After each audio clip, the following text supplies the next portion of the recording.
We're so glad that you're safely back home, Jill, and thanks for spending some time with us today. I just have a couple of questions, and we're looking forward to hearing from you. Many Westerners believe that an end to this conflict in Ukraine might be motivated by actions within Russia itself.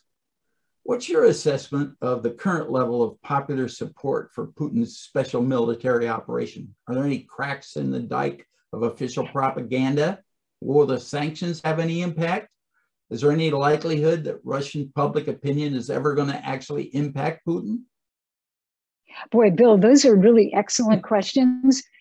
I've been checking polling, and right when the war began, there was a little bit of polling, but then there hasn't really been specific polling because it's very difficult to ask that question. As you undoubtedly know, it's even against the law to use the word war. If you're a broadcaster or a journalist, you can't even use the word war, invasion, attack, or you could be sentenced to 15 years in prison. So that makes it kind of difficult to carry out polls. But the one that preceded the actual day of the attack, there were somewhere around 71% of people who supported the president.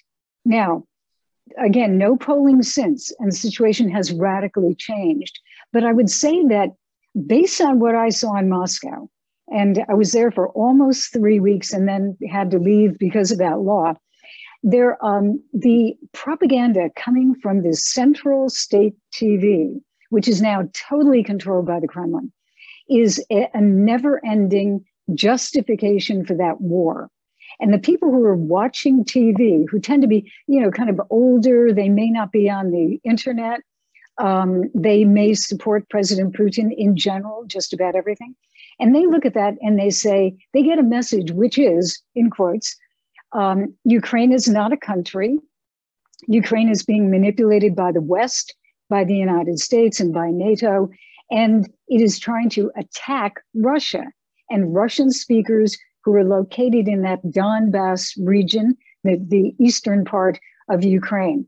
So their view of the war is not that Ukraine, the country, is being attacked. It's that we, Russia, are being attacked. Mm-hmm. We are under threat.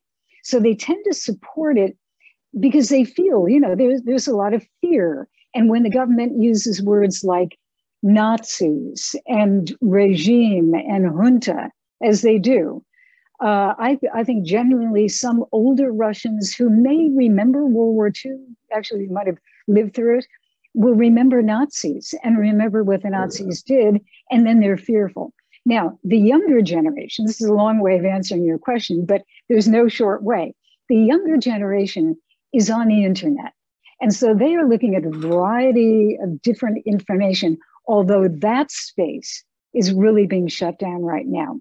So they are more critical. They are probably the majority of the people who have come out onto the streets to protest. And the last time I looked, there were about 15,000, probably more by this point, 15,000 people who had been detained or arrested because of protests on the street. Now, does that affect Putin? I don't think so, sadly, because the numbers of people who are even willing to risk getting arrested have diminished over the past even couple of years as the Kremlin cracked down on that. So anyone who goes out on the street is prepared to, have their arms twisted behind them, have their heads bashed in and taken off by the police. It's very, very dangerous, and it can destroy your career, even your academic career. If you're a student, it can destroy your possibilities for the future. And now, I have to go on, but right now there are these things there are committees set up for tracing traitors to the country, because President Putin a few days ago talked about scum and traitors. Right. And immediately there was this big movement to go after anyone who is against this war. So who does Putin listen to? He listens to himself, which is one. He listens to a combination of some of the very senior military people and some of the intelligence people. And that is really about it. He is, as you know, you and I have talked about this a little bit online. Yeah. He's very cut off because of a number of reasons. But COVID, for 2 years, he was isolated in a way that I don't think any other leader in the world was isolated. Well, let me interrupt you for a second. Sure. You know, you might have heard Andrei Kozyrov, the former foreign minister, the other day say that it would be easier for some of Putin's closest advisors to hand him a gun and offer him the option of resigning or death than it would be to tell him the truth about Ukraine. Right. Do you agree with him on that? Well, it's pretty extreme, but I know what he's talking about. I know what he's talking about because I think that's the dilemma right now in Ukraine, which is it's obvious that whatever strategy Putin had in the beginning is simply not working.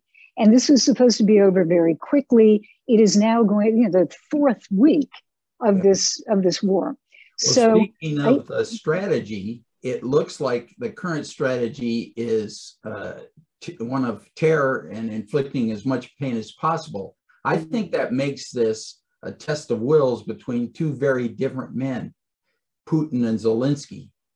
How do you think that might impact the final outcome here? You know, I've been watching Putin very, very carefully over the past week. He's given two important, I would say, literally historic speeches. And if you look at those speeches, this is a man who is not turning back. Mm-hmm. He believes that he has a mission. He is, I think he wants to punish Ukraine. It's way beyond, make sure Ukraine doesn't join NATO.